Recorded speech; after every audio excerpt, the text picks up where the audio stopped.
Бейнеуде адай жылқысының ресми мәртебе алуына орай салтанатты шара өтті. Адай жылқысы көкмойнақ деген ұғымның қайта жаңғырып, бүгінгі қоғамға кеңінен таралуына бейнеуліктердің қосқан үлесі зор. Өйткені көкмойнақ ұғымының брендке айналуының басталуында марқұм Есенғали Раушанов тұр. Ол көкмойнақтың үйірі атты халық арасында ауызша таралған шығарманы газетке жариялап, көпшілікті көзайым еткен. Ал күйші Елдос Емел домбыраға салып орындады. Бұл оқиғалар адай жылқысы деген аттың тәуелсіздік жылдарында қайта жаңғырып, ұлттық брендке айналуының негізін қалады. Оған қоса 2022-2023 жылдары Ұлы Дала жорығы ұлттық жобасының марафонында бейнеулік атбегілер мен сәйгүліктер қатысып жетістікке жетті. Адай жылқысы ұлықталған кеште асыл тұқымды жылқының тарихынан сыр шертті. Сондай-ақ аудан кәсіпкерлерінің өнімдері мен қолөнер шеберлерінің бұйымдарынан жасақталған көрме ұйымдастырылды.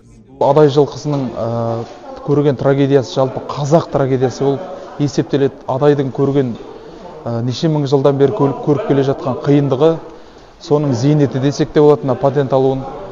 Жалпы осы орайда еліміздің президентіне үлкен алғыс білдіреміз.